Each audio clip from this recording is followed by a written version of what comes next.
네, 안녕하세요. 갱스탁입니다. 최근 주식시장은 계속해서 어려운 움직임 보이고 있는데, 자, 이럴 때 어떤 섹터, 어떤 종목들에 투자를 해야 되는지에 대해서 간략히 한번 짚어보는 방송 진행해 보도록 하겠습니다. 자, 먼저 2016년부터 2017년까지의 주식시장의 흐름을 한번 짚어본다면, 자, 2016년부터 해서 코스피 같은 경우는 반도체 섹터의 호황에 힘입어서 계속해서 상승 랠리를 펼쳐왔습니다. 2016년에는 자 2000포인트를 넘어서 2100포인트까지 근접하는 움직임을 보여놨고, 그 다음에 2017년에는 2000포인트에서 2500포인트 정도까지 강한 상승 랠리를 계속해서 이어나갔고요. 자, 코스닥 같은 경우는 자 2016년 말에 조금 하락을 하다가 코스피가 상반기에 강한 상승을 할 때는 조금씩 우상향하는 움직임을 보여주고, 자 코스피가 약간의 쉬어가는 흐름을 보일 때 600선 초반에서 800대까지 강하게 끌어올리는 자 제약바이오 섹터의 상승에 힘입어서 강하게 상승을 했습니다. 자 그래서 2년간 2016년, 2017년 2년간 코스피, 코스닥 모두 40% 이상 상승할 정도로 강한 상승 랠리장이 펼쳐졌고요. 자, 2018년이 시작될 때만 해도 다수 증권사에는 코스피가 3천을 돌파할 수 있다는 등의 장밋빛 전망을 많이 내놨는데요. 자, S증권사 같은 경우는 고점을 3100, K증권사 같은 경우는 3060 등 3000선 내외로 자, 고점을 잡았고요. 자, 1월 달까지만 해도 강한 상승을 보여줬기 때문에 이러한 전망들이 좀 맞아 들어가는 것이 아닌가 싶었고, 자, 코스닥 같은 경우는 코스닥 벤처펀드를 출시하면서 벤처펀드 열풍이 불었죠. 그러면서 자, 1000포인트, 코스닥 1000포인트 정도는 무난하게 돌파될 것으로 예상이 됐었는데, 자, 지금 2018년도 증시 같은 경우는 어려운 모습 보이고 있는데, 자, 흐름을 간략히 한번 짚어보도록 할게요. 자, 코스닥 같은 경우는 1월 30일 날 930포인트까지 찍었습니다. 자, 1000포인트 돌파까지 10%도 남지 않았던 아주 강한 상승장이 펼쳐지다가 자, 2월 달 들어서 한 차례 급락을 하고 다시 한번 올려놓는 듯 하더니 자, 계속해서 고점과 저점을 낮추는 우하향 추세를 보이고 있고요. 자, 코스피 같은 경우도 1월 말경에 2600선까지 올려놨습니다. 자, 반도체가 계속 호황을 할 것이라는 것이 나오면서 3000선을 돌파할 수 있을 것인가에 대한 가능성들이 많이 나왔었는데 이후에 2월 달에 급락을 하더니 조금 회복하는 듯 하다가 코스닥과 마찬가지로 급락장이 펼쳐지고 있고, 자 지금은 2200선 정도까지도 무너질지 모르는 그런 움직임. 자 코스닥은 고점 대비 20%, 코스피는 고점 대비 한 15% 정도까지 하락하고 있는 어려운 주식시장 계속 이어지고 있고요. 자 그러면 여기서 이제 글로벌 환경과 국내 환경에 대해서 현재 어떤 상황인지를 한번 살펴보겠습니다. 자 글로벌 이슈 같은 경우는 자 미국이 긴축 정책을 펼치고 연준에서 계속해서 기준금리를 인상하면서 강달러 현상이 나타나고 있고요. 국내 같은 경우는 환율이 뭐 급등하거나 하진 않고 있습니다. 자 무역 수지가 계속 흑자가 나고 자 국내로 유입되는 달러 양이 많기 때문에 국내에서는 강달러 그렇게 눈에 띄진 않습니다만 전 세계적으로는 강달러가 계속해서 이어져 나가고 있고 연준의 기준금리 인상 속도도 조금씩 빨라지고 있는 그런 상황이 있고요. 자, 그 다음에 트럼프 대통령이 결국에 글로벌 환경을 지금 많이 좌지우지하고 있는데 자, 미국에서 시작한 미국발 무역 전쟁으로 인해서 글로벌 경기 자체가 좀 위태위태해 보입니다. 미국만 호황을 보이고 있을 뿐, 자, EU나 그 다음에 중국 같은 경우가 무역 전쟁에 타겟이 돼서 지금 미중 간 무역 전쟁은 계속해서 추가 관세가 발효되는 등 어려운 상황 이어져 나가고 있고요. 그 외에도 외교적인 갈등, 그 다음에 정치적인 갈등 등으로 인해서 터키나 이란, 러시아 등에 대한 제재를 가하면서 글로벌 불안감이 조금씩 증폭되고 있습니다. 자 그리고 강달러 현상 일어나면서 아르헨티나 등 신흥국 리스크들이 계속 번지고 있고요. 우리나라 같은 경우도 신흥국에 포함되고 있습니다만 경기 자체는 수출 흑자에 힘입어서 아직까지는 불안한 감은 없지는 않아 보입니다만 미국의 무역 전쟁과 보호무역주의가 장기전으로 이어진다면 국내 같은 경우도 경기에 타격이 있을 수밖에 없다. 자 이런 글로벌 환경 이슈 한번 짚어봤고요. 자, 국내 이슈도 한번 보겠습니다. 국내 이슈 같은 경우는 이제 남북 정상회담, 북미 정상회담 등으로 인해서 자, 북한 리스크에 대한 것은 확실히 지금 감소가 되었습니다. 자, 그래서 올해 같은 경우 한 6월경에 남북 경협주들이 뭐 많이 움직이는 모습도 보여줬고요. 자, 계속해서 수출 호조는 이어지고 있습니다. 경상수지 흑자가 뭐 한 5, 6년간 쉬지 않고 계속해서 이어져 나가는 모습인데, 자, 당분간은 이런 것이 이어질 것 같습니다. 그러면서 무역 경상수지 흑자 나면서 달러도 계속 유입되고 있기 때문에 국내에서는 강달러 현상이 그렇게 나타나지는 않고 있는 상황이고요. 하지만 내수 경기 자체가 국내는 상당히 어려운 모습입니다. 자, 가계부채 뭐 1,500조인가요? 지금 1,500조에 근접했다는 뉴스 나오고 있는데, 가계부채도 국내 경제에 뇌관이 될 수도 있겠고요.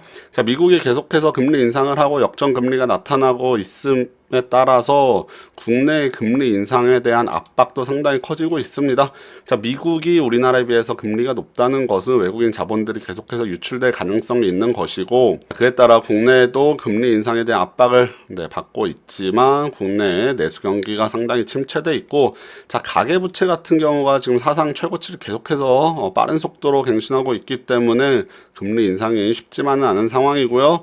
자, 최근에 뭐 계속해서 실업률이 높은 상태, 그 다음에 최저시급이 빠른 속도로 인상되면서 자영업자들의 어려움, 그 다음에 주 52시간 근무에 따른 인건비 상향 등의 국내 경기의 발목을 잡는 그런 원인이 될 수 있을 것 같습니다. 소득 중심의 성장을 지금 정부에서 펼치고 있는데, 자, 최저시급 인상 등이 지금 국내 자영업자 수가 엄청 많은데 자영업자들에 대해서 뭐 큰 압박을 주고 있고 큰 부담이 되고 있습니다. 자, 실업률, 그 다음에 폐업률까지도 같이 높아지고 있는 상황이고요. 그 다음에 정부의 반기업 정책, 노동자 중심의 정책과 그 다음에 반기업 정책과 내수 부진에 따른 제조업 불황 등으로 인해서 국내 경기도 위태위태해 보이는 것은 사실입니다. 자, 대외적으로 수출은 잘 되고 있지만 결국에 국내에 내수가 부진하기 때문에 국내 경기도 당분간은 뭐 만만치는 않는 어려운 상황이 계속 이어질 것이다 라는 것이 제 개인적인 생각입니다. 자, 그래서 과거에 시장을 이끌었던 섹터들 한번 보겠는데요. 전통적으로 국내 성장할 때 뭐 조선이나 철강, 그 다음에 건설업 등이 1차적으로 많이 시장을 이끌었다면, 그 다음에는 자동차, 그 다음에 차화정이라고 불렸죠. 화학, 정유 쪽도 국내 증시를 상승시키는데 크게 이바지했고요. 자, 그 다음에 스마트폰 시장이 도래하면서 스마트폰에 따른 수혜주들 뭐 많이 나왔죠. 이런 게 또 시장의 상승 랠리를 한번 이끌었고, 작년 같은 경우는 이제 반도체였죠. 국내 전 세계 1, 2위 메모리 반도체 기업 삼성전자와 SK 하이닉스가 있기 때문에, 자, 빅데이터 등이 각광을 받음에 따라서 반도체 수요가 급증했고요. 자, 반도체 지금 업종의 영업이익률들이 뭐 50% 정도 내외로 나올 정도로 반도체 호황은 아직까지는 이어지고 있습니다만 조금씩 우려하는 목소리들 계속 나오고 있습니다. 그래서 반도체 랠리로 인해서 시장의 상승 랠리가 이어졌었고요. 자, 코스닥 같은 경우는 몇 년 한참 쉬다가 작년에 제약바이오 섹터 다시 한번 주목받고, 자, 신라젠이라는 엄청난 종목이 나왔었고요. 그 다음에 뭐 셀트리온, 그 다음에 삼성바이오로직스 등 제약바이오 섹터의 종목들이 작년 하반기부터 올 초 1월 달까지 코스닥 시장을 많이 이끌어 나갔다. 자, 이렇게 과거 시장을 이끌었던 섹터들 한번 살펴봤습니다. 자, 현재로서는 스마트폰 시장은 더 이상 성장이 지금 어려운 상황이고, 반도체 같은 경우는 여전히 수익을 잘 올리고 있습니다만, 자, 모건 스탠리 등에서 반도체 업황의 황금기가 이제 끝나간다, 뭐 이런 보고서도 나오고 하고 있기 때문에 반도체도 지금 향후 미래가 그렇게 밝지는 않아 보이면서 시장에서 크게 주목을 받지 못하고 있는 신세고요.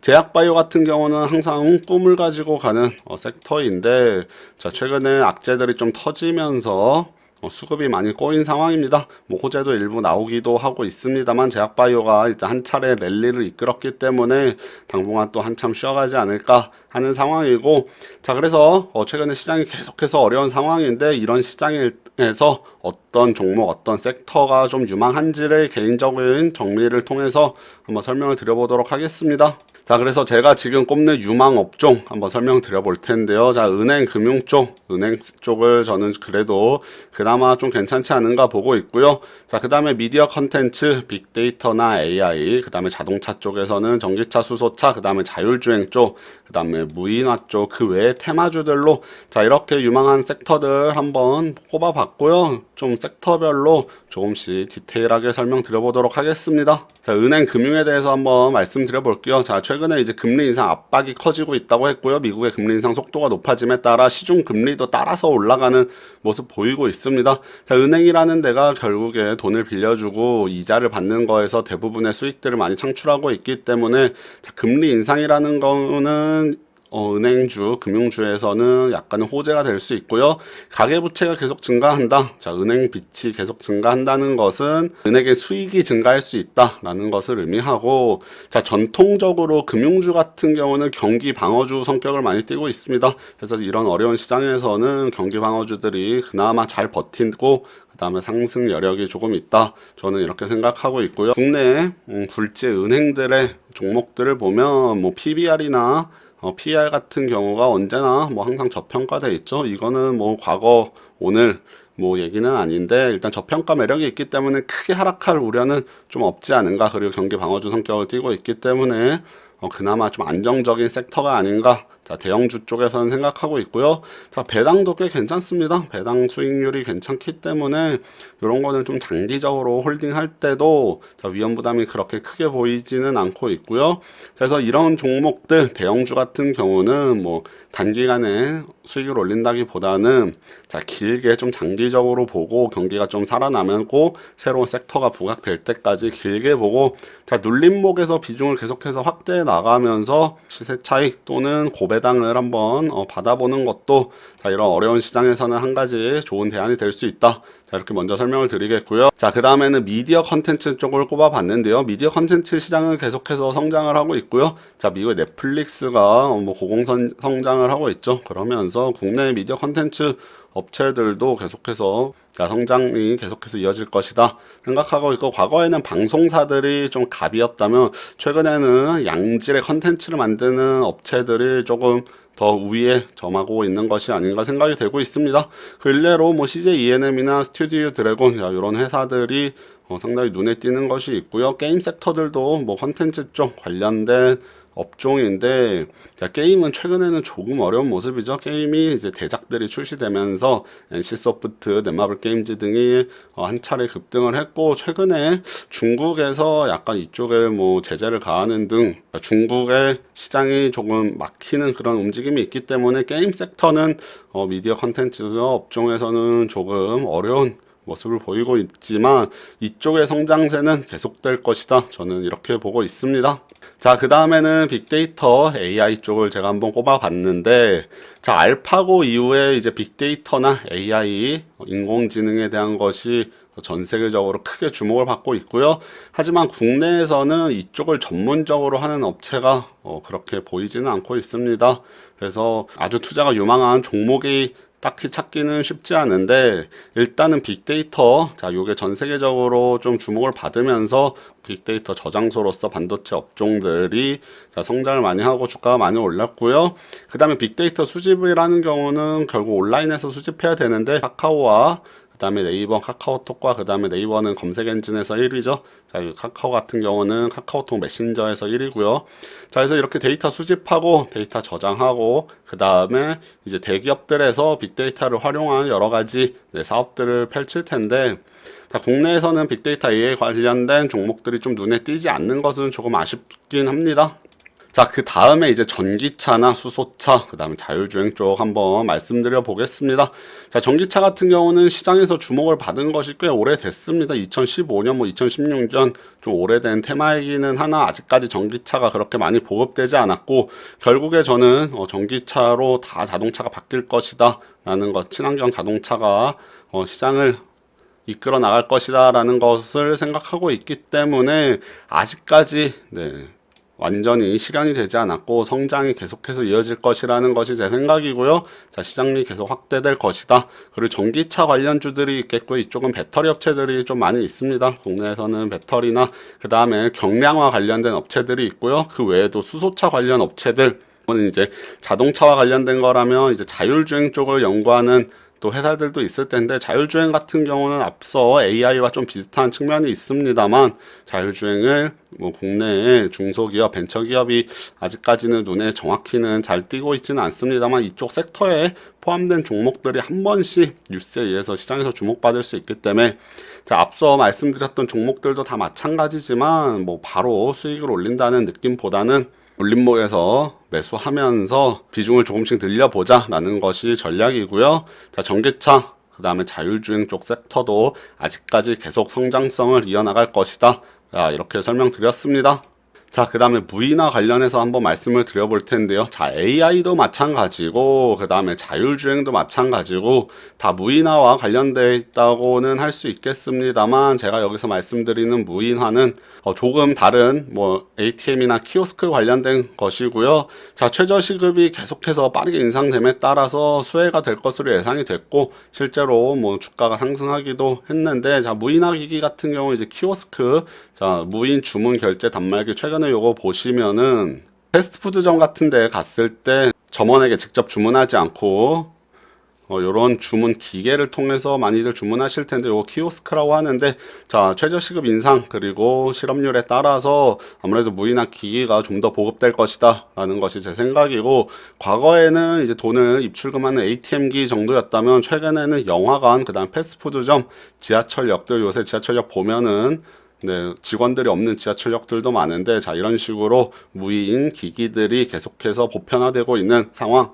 여기는 종목을 제가 써놨습니다. 자, 종목이 딱 눈에 띄는 것이 한국전자금융이나 CI테크 정도 눈에 띄기 때문에 제가 종목명을 웬만하면 거론하지 않으려고 했는데, 자, 무인화 쪽에서는 요 두 종목이 좀 대장주가 아닌가 생각이 돼서 종목명 한번 적어놔 봤고요. 자, 여기까지 이제 유망한 업종들에 대해서 조금 그래도 아직 성장을 할 수 있는 업종들에 대해서 설명을 드렸다면, 이제 이번에는 테마주에 한번 좀 언급을 해보려고 합니다. 테마주라는 경우가 결국에 실체 없이 작전 등에 의해서 움직이는 경우가 많이 있는데, 그래도 테마주 잘만 매매하면 단시간에 고수익을 올릴 수 있는 그런 방법이라고 할 수 있겠고요. 자, 최근에 남북 경협주, 뭐 남북 경협주들이 계속해서 뭐 상승을 하다가 최근에는 좀 쉬어가는 움직임, 뉴스에 의해서 한 번씩 반등하는 또 그런 움직임 보이는데, 남북 간 관계가 그래도 당분간 계속해서 좋을 것으로 예상이 되기 때문에 남북 경협주들도 한 번씩 뭐 크게 눌리는 구간이 있다면 매매를 해봄직하다 이렇게 생각이 되고요. 자, 중국 관련 테마도 괜찮아 보입니다. 최근에 뭐 화장품 같은 경우도 상당히 뭐 양호한 흐름 보여주고 있는데, 중국에서 이제 사드 보복을 조금씩 풀어주고 있기 때문에 중국 테마주들도 앞으로는 조금 매매해볼 만하지 않은가. 자, 오늘 같은 경우도 무슨 여행, 한국 단체 관광 여행에 대해서 뭐 허용했다 이런 뉴스 나오면서 중국 테마주도 움직이기도 했는데, 자, 중국 테마주 쪽도 그나마 조금 매매해볼 수 있겠다. 자, 이렇게 말씀드리겠고요. 그 외에 예측 가능한 테마주들이 있습니다. 예를 들어서 계절 같은 경우 뭐 겨울에 AI 조류독감 등이나 구제역 등이 주로 발생하는데, 그럴 때 대비해서 뭐 백신, 봄에 황사, 미세먼지 요새도 요 관련주들 올해도 많이 움직이기도 했고요. 뭐 여름에는 여행, 다 이런 식으로 미리 예정된 이벤트나 계절 등을 예측을 해서 테마주들을 쌀 때 움직임이 별로 없을 때 사놨다가 이렇게 상승할 때 매도하는 그런 방법도 좋은 전략이 되겠고요. 자, 당분간 뭐 큰 정치적 이슈는 없어 보이는데, 뭐 정치 테마주들 이런 것도 이제 선거나 이런 게 다가올수록 또 정치 테마주도 움직일 텐데, 자, 이런 거는 뭐 일정이 나와 있는 거기 때문에 충분히 예측 가능하죠. 그래서 정치 테마주 같은 경우도 자, 쌀 때 잘 매입해 놓는 방법이 있겠고요. 그 다음에 영화, 드라마, 그 다음에 뭐 컨텐츠 쪽 옛날 싸이 테마주 같은 경우도 있었고요. 자, 태양의 후예 뭐 관련주, 뭐 신과 함께 테마주, 자, 이런 식으로 향후 출시될 뭐 대작 영화나 대작 드라마들이 있을 때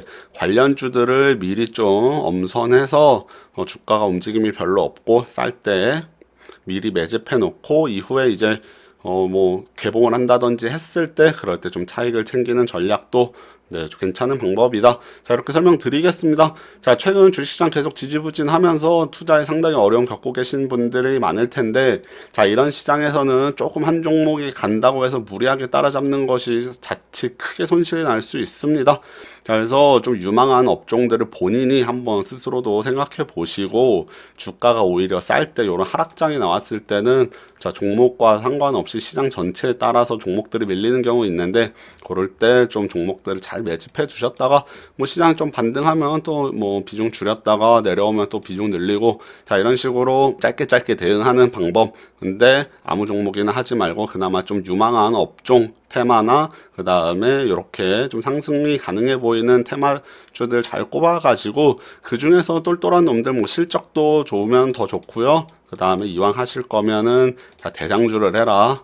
야, 그렇게 말씀드리도록 하겠습니다. 최근 주식시장 뭐 상당히 어렵습니다.